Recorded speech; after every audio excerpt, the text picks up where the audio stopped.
Assalamualaikum warahmatullahi wabarakatuh. Alhamdulillah wassalatu wassalamu ala Rasulillah.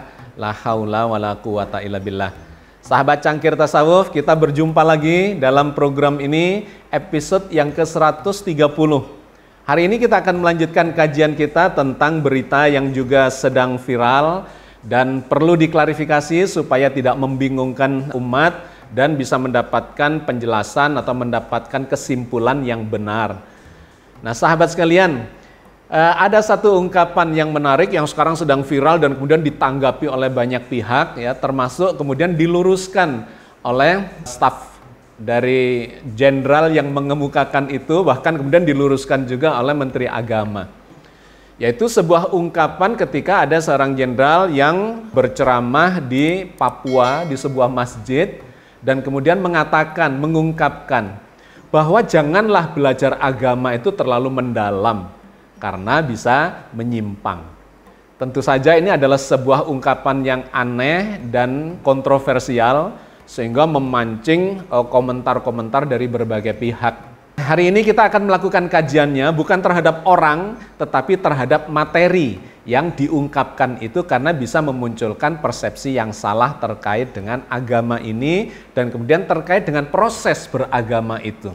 Oke, sahabat sekalian, dalam kesempatan kali ini kita akan melakukan kajiannya secara mendalam, secara mendetail justru.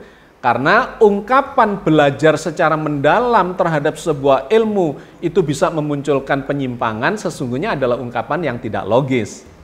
Belajar apapun itu harus mendalam justru. Nah, maka menjadi diluruskan ya karena memang ungkapan itu tidak logis. Nah, salah satu pendapat atau pelurusan dari kalimat itu mengatakan bahwa yang dimaksudkan jangan belajar mendalam itu adalah kalau tanpa guru. Kalau tanpa guru belajar agama ini bisa menyimpang, bisa tersesat dan sebagainya. Ya memang iya, belajar tanpa guru itu bisa tersesat. Tetapi belajar dengan guru pun juga bisa tersesat. Jadi poin pentingnya sesungguhnya bukan belajar dengan guru atau tidak guru dan kemudian bisa tersesat. Ada hal lain yang harus kita klarifikasi. Sebetulnya penyimpangan, ketersesatan itu disebabkan oleh apa? Jadi meskipun dicoba diluruskan ungkapan jangan belajar mendalam kecuali dengan guru, itu sesungguhnya juga belum tepat betul. Karena sekali lagi belajar dengan guru juga bisa tersesat bergantung pada gurunya siapa. Kalau gurunya sudah menyimpang, ya tentu kemudian bisa menyimpang meskipun belajar dengan guru itu. Apalagi kita bisa mempertanyakan sebetulnya yang dimaksud dengan menyimpang, itu menyimpang dari mana? Karena banyak di antara kita ini ya yang kemudian menuding seseorang itu menyimpang. Menyimpang dari mana dulu? Kadang-kadang ada kelompok ya, orang pribadi maupun kelompok yang mengatakan orang-orang, kelompok-kelompok yang tidak sependapat dengannya dikatakan menyimpang. Sehingga sahabat sekalian memang ini perlu diklarifikasi secara jelas. Yang dimaksud menyimpang itu seperti apa, yang dimaksudkan belajar secara mendalam itu seperti apa. Ini kalau tidak diklarifikasi bisa memunculkan salah persepsi dan membingungkan umat. Terkait dengan tudingan menyimpang, sesat, bahkan kafir itu sudah begitu banyaknya kita dengar di sekitar kita. Jangankan terhadap orang awam ya, terhadap orang-orang yang berilmu pun ada di antara kita ini yang menudingnya sebagai menyimpang, menudingnya sebagai sesat, bahkan menudingnya sebagai kafir.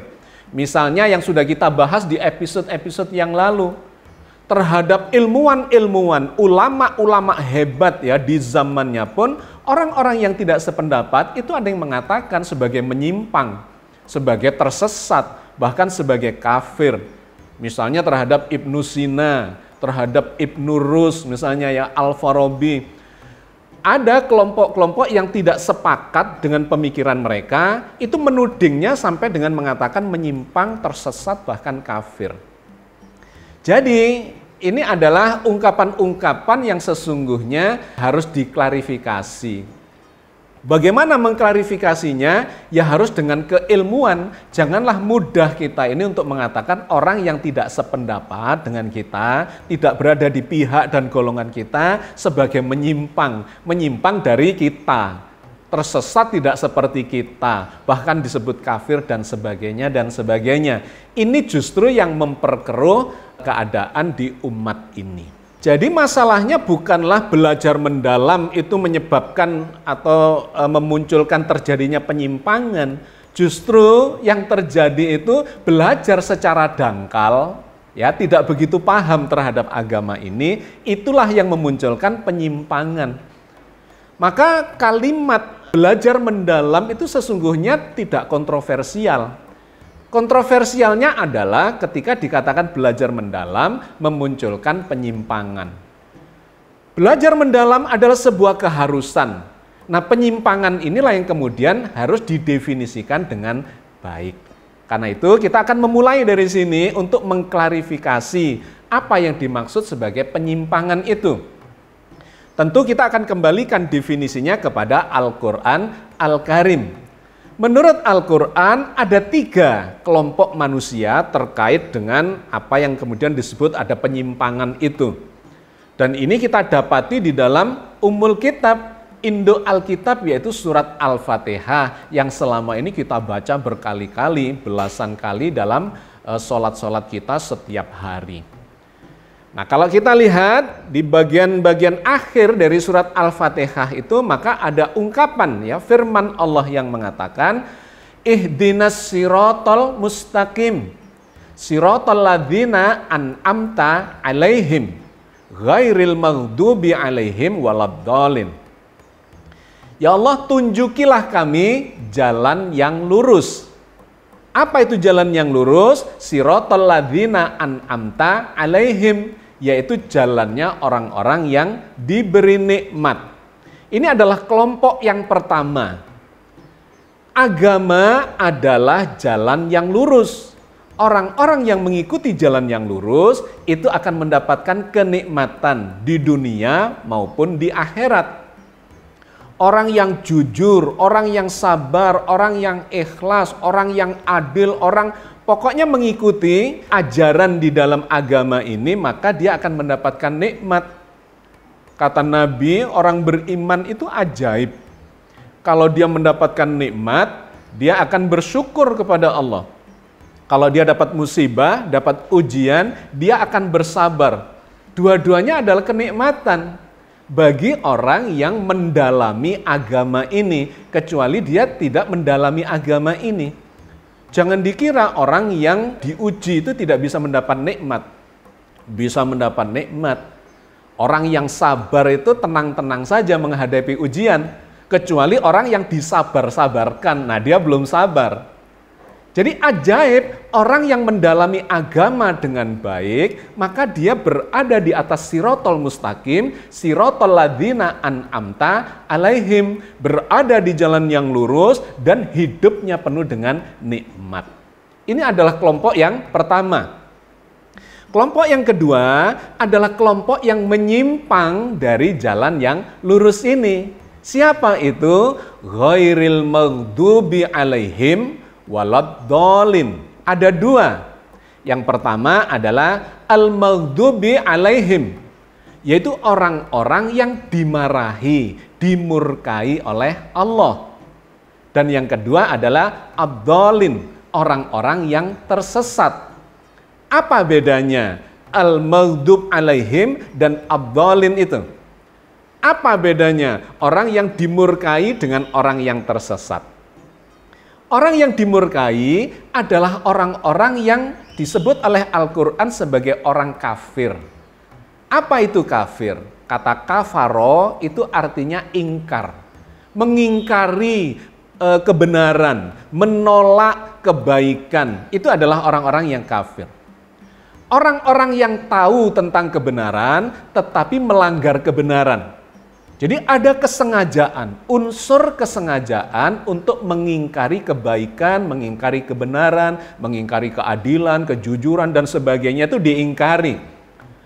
Orang kafir adalah orang yang sengaja memilih untuk mengingkari kebaikan.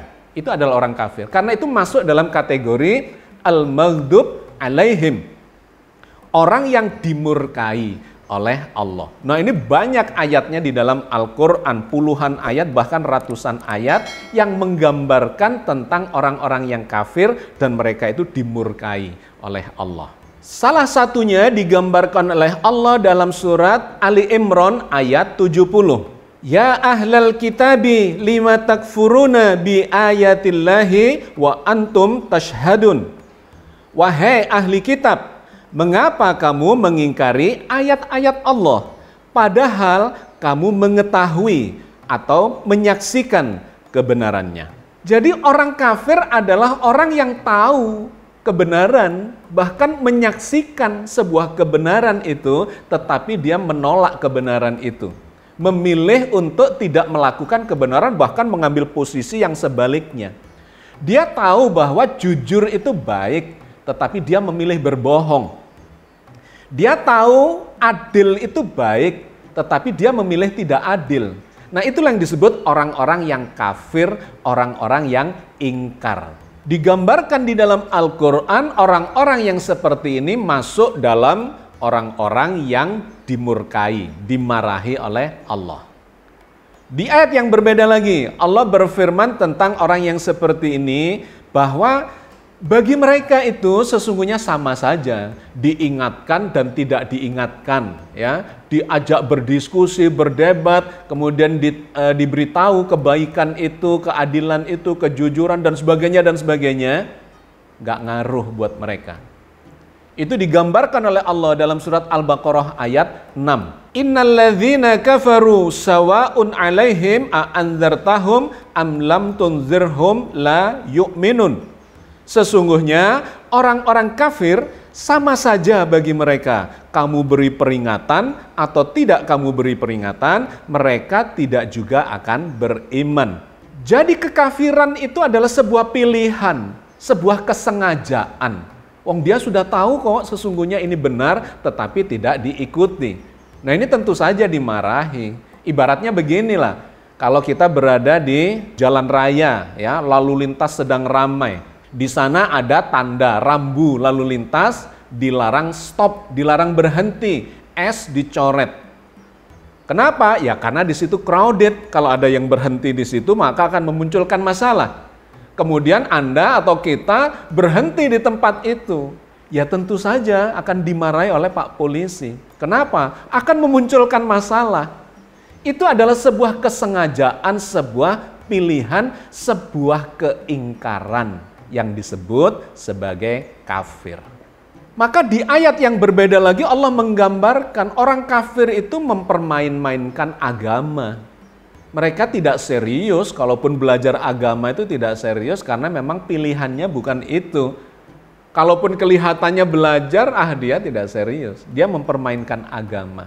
Nah, itu difirmankan Allah di ayat yang berbeda di dalam surat Al-A'raf ayat 51. Alladzina takhudhu dinahum lahmau wa la'ibau wa gharrathumul hayatud dunya fal yauma nansahum kama nasu liqa'a yaumihim hadza wa ma kanu bi ayatina yajhadun. Yaitu orang-orang yang menjadikan agama mereka sebagai main-main dan senda gurau belaka, dan kehidupan dunia telah menipu mereka. Maka pada hari kiamat ini kami melupakan mereka sebagaimana mereka melupakan pertemuan mereka dengan hari ini, dan sebagaimana mereka selalu mengingkari ayat-ayat kami. Jadi sangat jelas ya posisi dari orang yang disebut sebagai al-maghdub alaihim, orang yang dimurkai oleh Allah dikarenakan dia memang tahu kebenaran itu tetapi sengaja menolaknya, bahkan mengambil posisi yang berlawanan dengan cara mengingkarinya. Ini adalah kelompok menyimpang yang pertama. Yang kedua adalah kelompok yang disebut sebagai ad-dhalim, orang yang tersesat. Nah, berbeda dengan orang yang kafir. Kalau orang kafir itu sengaja mengingkari. Tapi kalau orang yang tersesat ini tidak sengaja dia. Dia mengalami kekeliruan, maunya benar tetapi salah atau keliru. Boleh jadi juga disebabkan karena ketidaktahuan, karena kebodohan, karena ketidaktahuan, sehingga dia melakukan itu secara tidak sengaja dan berada di jalur yang salah. Maka dia disebut sebagai orang yang sesat. Nah, ini tidak termasuk orang yang pertama dalam arti dimarahi, karena sesungguhnya boleh jadi dia ini tidak mengetahui dan tidak sengaja, sehingga suatu ketika dia kalau sudah tahu yang benar, dia akan kembali kepada kebenaran. Berbeda dengan orang yang kafir, meskipun itu tahu benar, dia sudah menolaknya, memilih untuk tidak melakukan itu. Nah, Allah menggambarkan tentang orang yang tersesat ini di dalam banyak ayat juga di dalam Al-Quran Al-Karim. Di antaranya adalah di dalam surat Ibrahim ayat 3. Alladzina yastahibunal hayatud dunya 'alal akhirah wa yasudduna an sabilillahi wa yabghunaha iwaja ulaika fi dhalalim ba'id. Orang-orang yang lebih menyukai kehidupan dunia daripada kehidupan akhirat dan menghalang-halangi manusia dari jalan Allah dan menginginkan agar jalan Allah itu bengkok atau tidak lurus. Mereka itu berada dalam kesesatan yang jauh.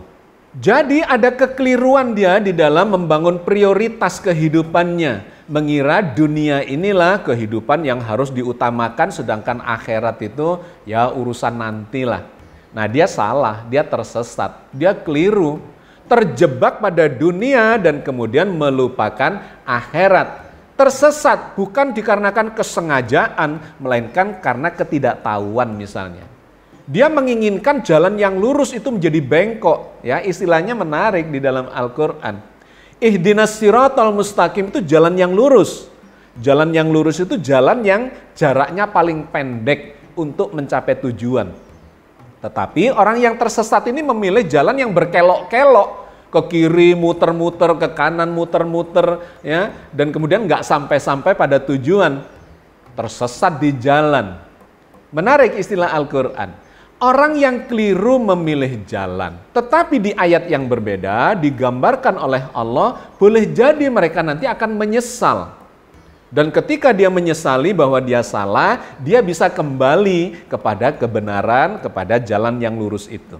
Allah berfirman di dalam surat Al-A'raf ayat 149. Walamma sukita fi aidihim wa ra'au annahum qad dallu qalu la illam yarhamna rabbuna wa yaghfir lana lanakunanna minal khasirin. Dan setelah mereka sangat menyesali perbuatannya dan mengetahui bahwa mereka telah tersesat, mereka pun berkata, sungguh jika Tuhan kami tidak memberi rahmat kepada kami dan tidak mengampuni kami, pastilah kami menjadi orang yang merugi. Itulah golongan orang-orang yang tersesat, bukan ingkar, tapi orang yang salah jalan sehingga disebut sebagai tersesat, dan ketika dia menyadari boleh jadi dia akan kembali. Dua kelompok inilah yang digambarkan oleh Al-Quran sebagai orang yang menyimpang. Dari mana? Ya dari jalan yang lurus. Bukan dikarenakan berbeda pendapat dengan kelompok lain, kemudian si kelompok ini mengatakan dia menyimpang, dia tersesat, dia kafir dan sebagainya. Nggak ada itu di dalam Al-Quran. Karena itu kita justru harus belajar secara mendalam terhadap ajaran agama ini. Bukan mengklaim dirinya paling benar dan mengatakan orang lain salah. Bukan. Yang harus kita lakukan itu belajar mendalam tentang Siratal Mustaqim ini. Apa dan bagaimana Siratal Mustaqim itu? Jadi poin pentingnya justru kita ini disuruh belajar mendalam secara benar. Nah, lantas bagaimana belajar agama secara mendalam dengan cara yang benar itu? Ya ikutilah cara yang diajarkan oleh agama ini, oleh Al-Quran ini. Yang pertama, perintahnya adalah belajarlah agama dengan menggunakan akal sehat. Sehingga Al-Quran ini menginformasikan kepada kita bahwa wa ma yadzakkaru illa ulul albab, dan tidak bisa mengambil pelajaran dari dalam Al-Quran kecuali orang-orang yang menggunakan akalnya. Di ayat yang lain lagi digambarkan afala ta'qilun, apa kamu nggak menggunakan akalmu? Afala tatafakkarun, Apa kamu nggak mikir dalam beragama ini? Afala yafqahun, apa kalian nggak berusaha memahami dengan segala macam kecerdasan, ya, potensi kecerdasan yang dimilikinya?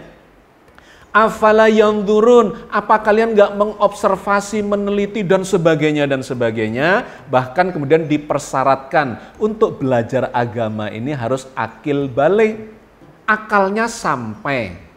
Jadi poin yang pertama belajar agama harus secara mendalam, yaitu dengan menggunakan akal yang sehat. Satu. Yang kedua, Al-Quran mengajarkan kepada kita supaya belajar agama itu jangan ikut-ikutan. Ikut saja kepada si A, ikut kepada si B, ikut kepada guru ini, apalagi fanatik kepada salah satu guru. Bahwa belajar itu baik dengan mengikuti seorang guru, iya. Tetapi kalau kemudian fanatik kepada salah satu guru dan kemudian menolak guru-guru yang lain, nah itu kemudian akan memunculkan masalah. Kita diajari untuk menggunakan akal sehat dan kemudian jangan ikut-ikutan atau fanatik kepada salah satu faham saja atau salah satu guru saja. Yang harus dilakukan adalah open-minded. Terbuka, dengarkanlah si A bicara, guru besar ini bicara, doktor itu bicara, ustadz ini, syekh itu, kiai ini, habib dan sebagainya, dengarkan. Tetapi kembalikan kepada diri kita dengan akal sehat kita untuk menyimpulkan mana yang benar dan mana yang terbaik dan mana yang harus kita jalankan. Dengan cara ini kita akan meminimalisir penyimpangan atau kekeliruan itu. Kekafiran jelas enggak, ya, tapi tersesat itu dikarenakan seseorang saat menyimpulkan itu kekurangan data, kurang pertimbangan, hanya kacamata kuda, taunya hanya A, sehingga dia tidak tahu bahwa B, C, D dan seterusnya itu melengkapi, menyempurnakan pendapat A itu. Karena itu kita harus open-minded dan mempertimbangkan seluruh masukan-masukan, ya, pendapat-pendapat untuk mengambil sebuah pendapat yang holistik, yang komprehensif. Yang ketiga, kita ini harus menguasai ilmu alat. Ilmu alat itu artinya ya ilmu-ilmu yang terkait dengan pemahaman terhadap agama ini. Ilmu bahasa, iya. Ilmu tentang hadis, iya. Ilmu tentang astronomi, iya, karena banyak di dalam Al-Quran itu cerita-cerita atau ayat-ayat yang terkait dengan langit, ya, terkait dengan ilmu astronomi, kosmologi, fisika, iya, matematika, iya, sejarah, iya, dan sebagainya dan sebagainya. Semakin banyak ilmunya, maka akan semakin luas pemahamannya terhadap firman-firman Allah di dalam kitab suci Al-Quran Al-Karim. Dan yang terakhir adalah kita harus terbuka pada kritik. Berdiskusi, berdebat, ya, adu pendapat, adu argumentasi, menerima kritik, itu adalah hal biasa di dalam mencari kebenaran. Supaya kita ini waspada dan tidak fanatik buta. Taklid buta mengikuti pendapat A tanpa tahu pendapat yang lain. Mengira ini benar, ternyata belum. Nah, itulah yang disebut sebagai tersesat. Menyimpang dari jalan yang lurus yang seharusnya yang diajarkan oleh Al-Quran Al-Karim. Karena itu sebagai penutup dari kajian kita kali ini, kita mengutip firman Allah di dalam surat An-Nahl ayat 125.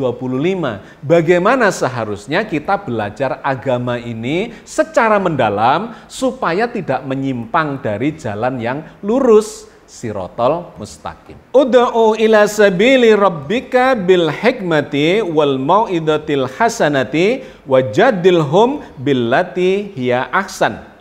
Inna rabbaka huwa a'lamu biman dhalla an sabilihi wa huwa a'lamu bil muhtadin. Serulah manusia kepada jalan Tuhanmu dengan penuh hikmah dan pelajaran yang baik, dan bantahlah mereka dengan cara-cara yang baik. Sesungguhnya Tuhanmu dialah yang lebih mengetahui tentang siapa yang tersesat dari jalannya, dan dialah yang lebih mengetahui orang-orang yang mendapat petunjuk. Inilah yang diajarkan oleh Allah kepada kita supaya kita mempelajari agama ini secara mendalam. Apa saja supaya kita bisa berjalan di jalan Allah yang siratal mustaqim itu? Ud'u ila sabili rabbika bil hikmah.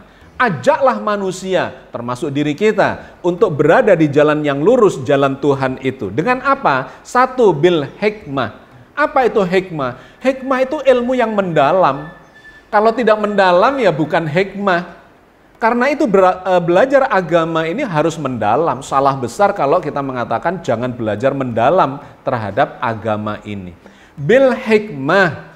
Hikmah adalah ilmu makna ya yang sangat mendalam. Hakikat tentang agama ini. Satu. Yang kedua, wal mau'idotil hasanah. Dengan pengajaran, tata cara pembelajaran yang baik. Jangan amburadul memang. Belajar agama harus terstruktur, tersistematika, kemudian terjadi segala macam proses untuk memperdalam itu dari berbagai sumber dengan bukti-bukti yang empirik dan seterusnya. Dua. Yang ketiga adalah jadilhum billati hiya ahsan. Lakukan debat, lakukan diskusi, lakukan adu argumentasi dengan dalil-dalil yang benar, yang logis, yang rasional, yang empirik dan seterusnya dengan hujah yang kuat. Itu perintah dari agama. Jangan kemudian kita ini dilarang untuk melakukan diskusi-diskusi, kajian-kajian, ya salah besar. Ini adalah pendalaman dalam berbagai sudut pandang di mana kita akan di cross check, akan dikritik oleh orang lain secara terbuka. Jadilhum billati hiya ahsan. Lakukan itu debat, diskusi, adu argumentasi dengan cara yang baik. Nah, kesimpulannya kemudian diceritakan di kalimat berikutnya, inna rabbaka huwa a'lamu biman dhalla an sabilihi wa huwa a'lamu bil muhtadin. Sesungguhnya dialah Allah yang lebih mengetahui siapa orang-orang yang tersesat dari jalannya dan orang-orang yang mendapat petunjuk. Jadi meskipun kita sudah melakukan tiga hal itu, penuh hikmah, kemudian dengan sistem pengajaran yang baik, dan kemudian adu argumentasi, dikritik secara terbuka, tetap saja kita tidak boleh melakukan klaim-klaim kebenaran karena kebenaran hanya milik Allah. Cuma Dia yang tahu siapa yang tersesat dan siapa yang mendapat petunjuk.